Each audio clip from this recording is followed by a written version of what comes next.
of you know about me, and I'll tell you one or two other things about me, but not many of you know Anne, or the boys. So what we're going to do is we'll let Anne just share a little bit about her and her experience, I guess, with coming over and before and getting here, and then just the boys can also tell you about maybe some of the things that they were experiencing, before, and obviously through the whole process getting here.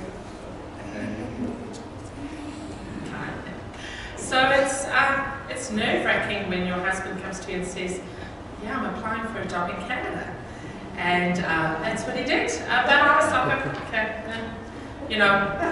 I think this one he kind of said, "Oh yeah, when I was in Joburg by my parents, I applied for a job in Canada." I was like, okay, and then we started getting phone calls and interviews and Skype chats with Dennis and Danny and then their wives, and then they said, "Look, can we set aside a time and can we have a Skype chat with your family?" And I was like, oh gosh. And I think I've told some of you, we kind of had the laptop set up in the kitchen and we were looking at the screen, and then I kind of leaned to the side and told the boys,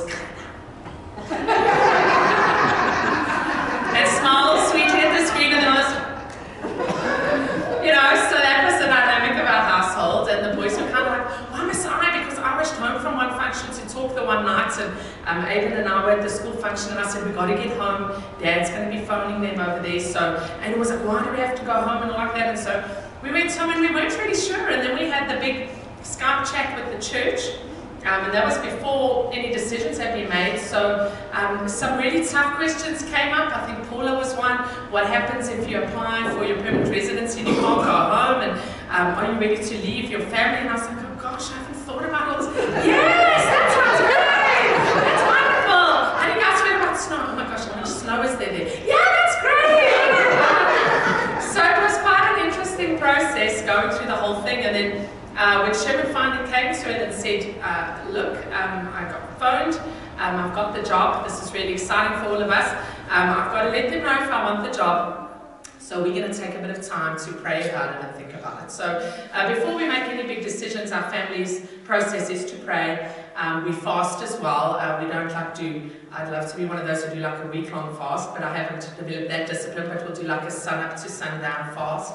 And Sherman and I did that, and we really just felt that God would guide us if He felt that this was where He wanted us to be, that He would take care of it, and He would also let us know inside, He would just let us know that this was the right decision. We'd feel at peace with it. We'd know that this was the way to go.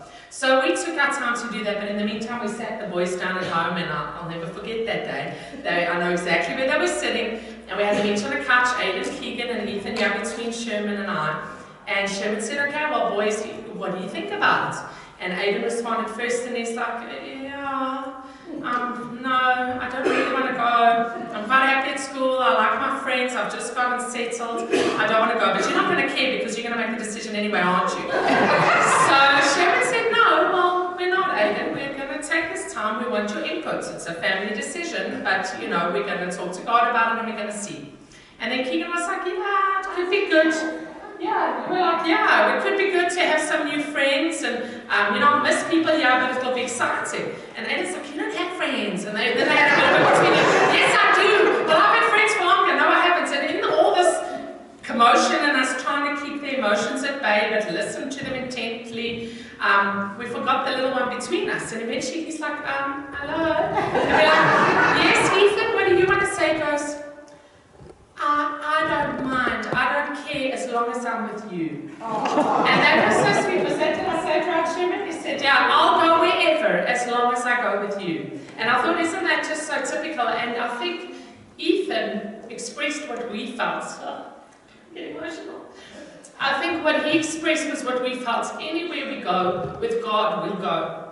So just like Ethan was confident to say, "If my mommy and daddy and my brothers are there, I'll go. I don't know where I'm going, I don't know what you're talking about, I don't know what it means, but I will go." And I think it's the same for us. We experience that sense of if God is leading us and it's in His hands, it can only go well. Yes, there'll be rough times, it'll be hard to say goodbye, it'll be exciting, it'll be scary, it'll be frightening, but if God is with us, it's going to be amazing because it's Him in control. And I think that was the main thing that led us to this. There were some days that we woke up you know, and we kind of like in the middle of the night at 3 a.m. I'd wake up and go, oh my gosh, what are we doing?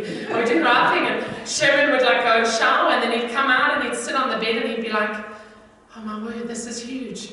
I'm like, yeah, welcome, you know, because when he went to Australia, he kind of forgot, and Dennis and Danny and I and Lowell were dealing with paperwork, and Sherman was in Australia forgetting that we're immigrating, and we all had this in our head, and then he comes back and goes, oh my gosh, this is huge, and I'm like, yeah, this is huge. So we went through times like that, and you know, it was ups and downs, so we're doing the right thing, but I don't think we ever doubted that this was God's plan.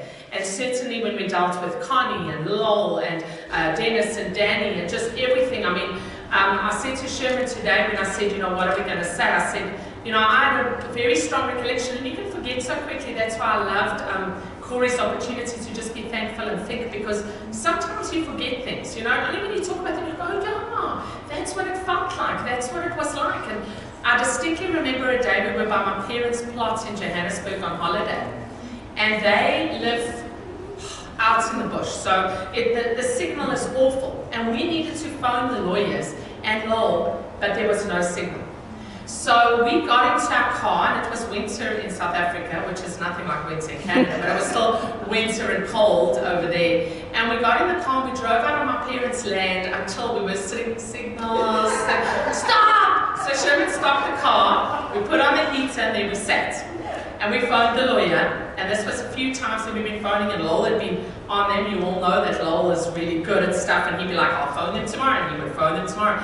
And he had his file, and he had his documents, and that was another way that God provided for us, just the peace of Lowell going, I've got this, I've got it under control, don't you worry, don't you panic about that. And we were out there, and we were sitting and waiting, and we phoned the lawyer, and he's like, oh yeah, sorry, I can't take a call right now. No, we plan to talk now. Can I call you back in an hour? We're like, yeah, sure. It's like 9 p.m. and we're out in the middle of a field in the winter in a car. But sure, we'll wait. So there we sat, I don't know, pad and pen, and we sat and we waited for the call. We thought we're not going to go into the house again. We've got our spot. So there we sat and we were chatting a bit. And when he phoned us back, it was one of the scary. There were a few of those scary phone calls, and this was one of them. You know, because sometimes you're just like, I don't think it's going to happen. We're not going to get our visas. We're not going to get there in time. I don't think this is going to happen. I said to Sherman when he left, I kept thinking the plane's going to crash, or when I get to Canada, they're going to say, sorry, turn around with your kids and go. And I was like, when I'm there and I'm through the gates at the airport, then I know it's done. And I just, you know, had all these moments of doubts, and I was just so relieved when that came about. But this night, the guy said to us, well, there's an extra amount that has to be paid. You've paid us, you've paid the lawyers, but you have to pay the government. And we got off of that call, and I said, I don't know how we're going to fund all. The church has paid for so much. How are we going to tell them? And we just don't have it until we sell the car or we sell something. I don't know, I just can't. I felt sick about it. Sherman felt sick. We were like, I cannot even begin to think how this is going to go down. It's going to look terrible. Thankfully, we told the lawyers to email the church all the time, because I said it could look like we were just asking for more money, more money. And I said to Sherman, just let all the emails go through the church so they know it's transparent. But when he came with this extra amount, I was like, this is ridiculous. I just don't even know, how are we going to tell all this? And so we were really panicked about it and feeling a bit sick and praying about it. And then a little bit later on, we sat there a while, and I think Sherman actually said, let's pray. And then afterwards, we phoned Lowell, and it was just again God and His absolute providence, and just putting our hearts at ease. And God is so special in that way. He just, everything that you're concerned, everything that you're worried about, every little detail, He's like, I'm taking care of it. I want this to happen. It's in my will, and I'm dealing with it. I'm dealing with schools. I'm dealing with houses. I'm dealing with people. I'm dealing with friends. I'm dealing with family. I've got it all for you. Just trust me. Just come and do it. And so we phoned Lowell, and I don't even think we had 30 seconds to say the words. We just said, Lowell, and Sherman kind of like, you'll find when Sherman doesn't want to say, so he's like, so Lowell, we just spoke to the guy, and this is where we're at, and they want more money, and this is the amount. And Lowell didn't even wait for us to finish that. He said, I have told that man, he's not to phone the McLarens about any monetary amount. He's to phone me. He's not to get you in a panic. So skip over that. What else would he say? And I just looked at Sherman, and I was like, you know, this thing that had been eating me up for however long it took us to get through to Lowell was already taken care of by God. And he just said, you know what, don't even don't even fret about that, it's taken care of. And that we just experienced again and again and again and in every way. And really, as Neville said when he got here, Sherman's father, he said how God says when you give up mother and father and family and home and whatever, you will just be blessed so much more. And we've come in and we've found sisters and brothers and mothers and fathers and grandparents for our children and a family. And, you know, just so many people and material things have been provided and emotional things have been provided and physical and blessings and just everything. And so we have no doubts in our minds. There is never a day, and I know there will come tough days in Canada. I've had the snow. It's not the toughest, but I think it will be. I think there's going to still be -40. And there will be tough days. There'll be days we'll miss family. There'll be days we'll miss South Africa. There'll be days that we we realize that we sound different and we think different and we cook different or whatever, and there will be those tough days, but never in our minds will we ever through those tough days doubt that this was not God's plan, His will, that His hand was not in this. And that was such a blessing, and I know that all the people we spoke to over here, Skip and Connie and Danny and Dennis and Lowell and Elaine, when they were talking to us, would say to us, you know what, it's brought the congregation together.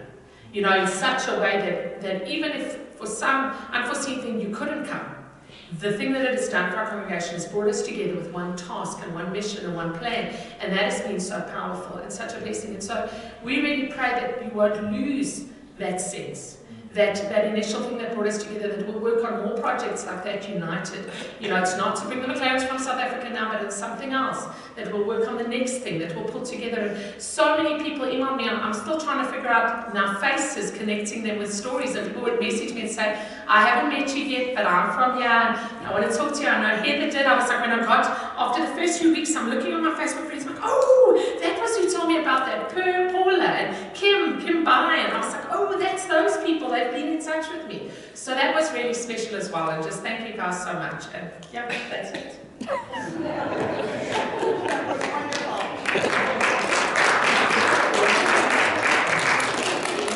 wanted to get Keegan to sing you the South African national anthem. Because today we thought was telling you a bit about South Africa as well, so I've made a South African dessert called malva pudding, which is like a baked dessert. Might be similar to some of your yam and custard that you normally have in it. It's Sherman's favourite, so I've made that. And then we've put some stuff up on the board about our families and about South Africa, but we wanted to get, yes, we'll sing it with you, but you can stand by the mic. But the South African national anthem, South Africa is interesting. You must have talk, I'm just introducing Keegan. The South African nation is interesting if you know the history, because it's an amalgamation of many nations. So it's very culturally rich, 11 languages, they call it the Rainbow Nation. But so the national anthem, when they put it together, was combined of about 5 or 6 languages. So it's Xhosa, Zulu, you said Sotho, Afrikaans, and English as well. So it's got quite a few languages in there. It was like a marrying of a few, because they couldn't throw out the initial ones because it would be, you know, it would be quite a aggressive move. So they rather amalgamated them, and they wrote this sort of united one. And the words Nkosi Sikelele Afrika mean God bless Africa. So that's quite beautiful. Okay, do you want to talk first? We'll sing later. So, on our way to church this morning, we're telling the boys, I don't know if it was on the way before, but we're telling the boys that we're going to just say 1 or 2 things to the church. It's meet the McLarens today and so on. And so, my kids being the kids they are, we take after their mother, obviously. But I think it was Keegan that says, well, yeah, I'd like to say something. And then he says, I think I should just tell them that, you know, once we knew we were coming, that we didn't want to come. You made us come. And, you know, you beat us until you said we'll go. And then he said, he says, but what? But it was, we had to pack the bags, and we had to pack them all while it was in Canada. And he threatened that if we didn't do that he sent us to an orphanage. And then he said, but then I was going to say that it was fun that night because we got bread and water. Well, those are my kids. Anyway, so I wanted to just share that with you, but you heard the rest of it. But yeah, that's our family. We have a bit of a warped sense of humor, I guess, at times, and so we found out that we fitted very well in here with the church. Anyway, that's me. Like I said, for me, the biggest thing was just, for me, I just saw God's hand in this entire move here, and I think I saw Him work a lot. Not that He's never worked in my life, so I hope this doesn't sound weird, but I've seen Him work a lot more in this past year with this specific process in our life than what I have in a long, long time. And I think it's just because we were so in tune with so many things with regard to God and His work and the way we were praying and the way we were trying to gel together as a family. And yeah, we had fights and there were times when it was tense and, we're like, well, we don't need to, you get to that point where just, well, we don't need to go. If that's going to be your attitude, we don't need to go, and, that sort of thing. And so we had those moments, but we had, a lot of it was very much, well, this is going to be good, and we prayed about it, and, I think for me, my dad said something, I think, which was very true that maybe I hadn't thought about. And he said, I believe that you needed this move, and God needed to do this for you so that you could, I don't think exactly his words, but it was something along the lines of to almost reaffirm your faith in the church, if that makes sense. And I'll tell you why that is, because back in South Africa, one of the biggest things is that churches don't support their ministers. And that's a really, really tough thing for me to swallow and a bitter pill at times, because I'm a minister. But I'm not the only one that has this challenge. And so you have churches that do support, but we also don't support our ministers very well. And the churches that are able to support their ministers very well are far and few between. And so, especially with me doing the ministry that I was involved with, Breaking Boundaries, and the non-profit that it was, every single month it was a challenge. You had to continuously raise funding because you're kind of living off donations, And so it was really tough for me. And then there's times that people would just not put money in, and they said they would and they would not. And so it was a really tough time for us, just faith-wise. And I think going through this process and seeing, how giving the church was reminded me of what the church is and what the church should be, if that makes sense. Not to say that the church in South Africa isn't like that. There are many great people there and lots of giving people as well. But I think I've lost focus of that because we've been stuck in this rut for so long. I mean, one of the reasons that I stopped, that I finished off at the church that I was serving at, was because of financial issues. They couldn't afford to pay me anymore. So that was the biggest reason that I stopped being the full-time minister at the church. But coming here and seeing your generosity and seeing how you all work together, that it was a team effort. And yes, Connie, thank you so much, because I know you spearheaded a lot of the program and getting things together for us. But also for the leadership, Dennis, for you and Danny, and who Danny is. But for you guys also, and having the faith, and for the church, to back the whole vision to bring us here. We are so thankful. We have no idea how thankful we are. And like I said, we just want to continue to serve and to see the church grow here. So yeah, we love you guys big time.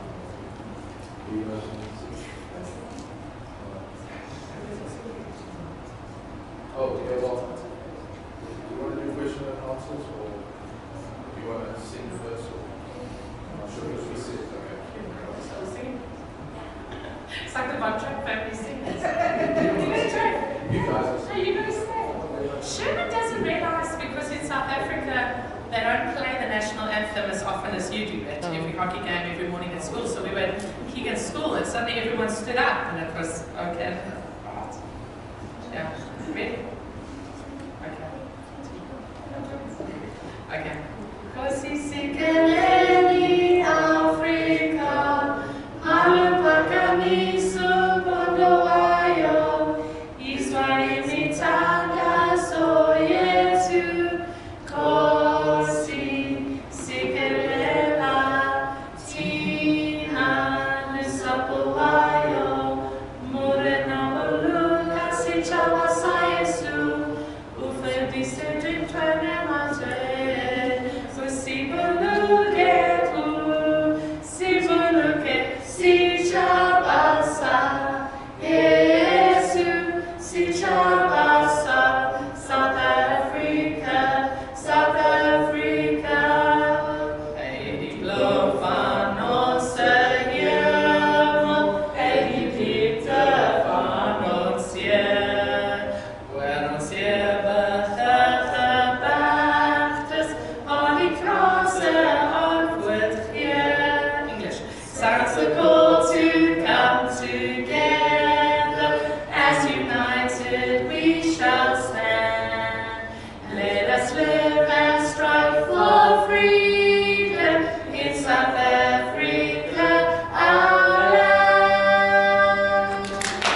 be all inclusive. And that's why if you see the rugby matches against South Africa and you see them, please forgive them, they got into such trouble that they didn't all know the words, but I worked at a school and I still don't have all the words. So yeah, but that's the story. That's why, because we only speak 1 to 2 of those languages, any South African, and the rest you've learned, you know, like you do with the French.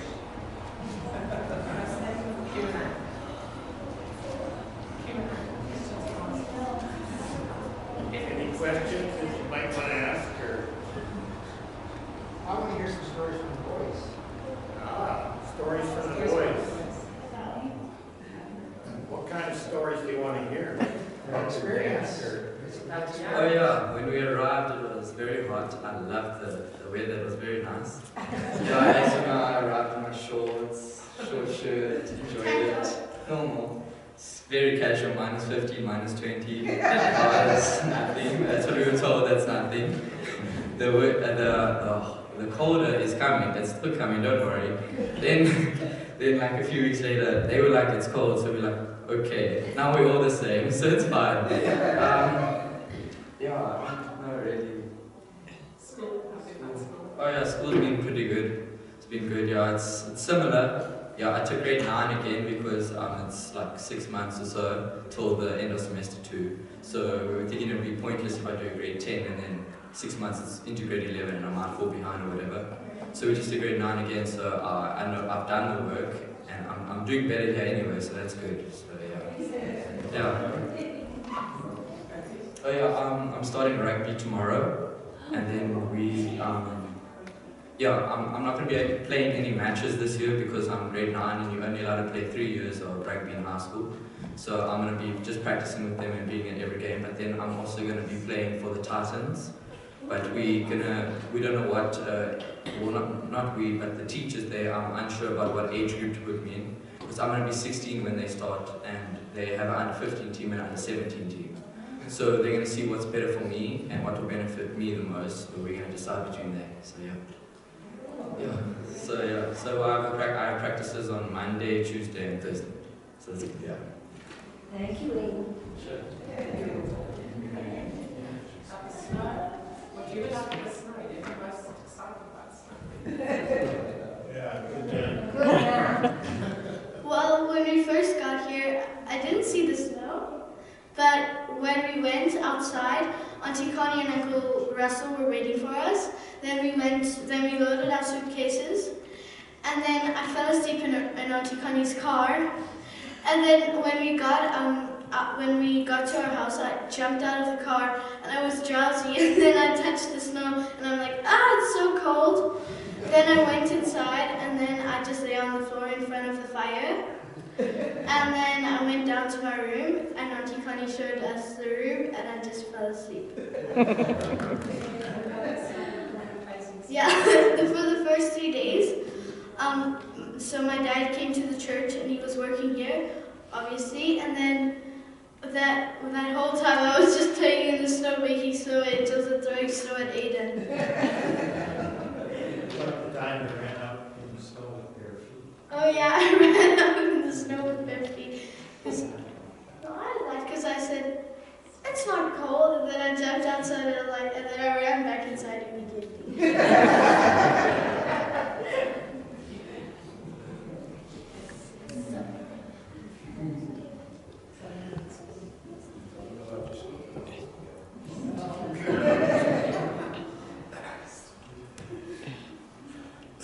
I said first time I heard Ann talk, I said to Sherman, I said, I think she wants to be a preacher like my wife does. And he just went, Anyway, that was awesome, man. Appreciate that. And all of you guys. So it's just about time to eat. I can smell it. It smells good. So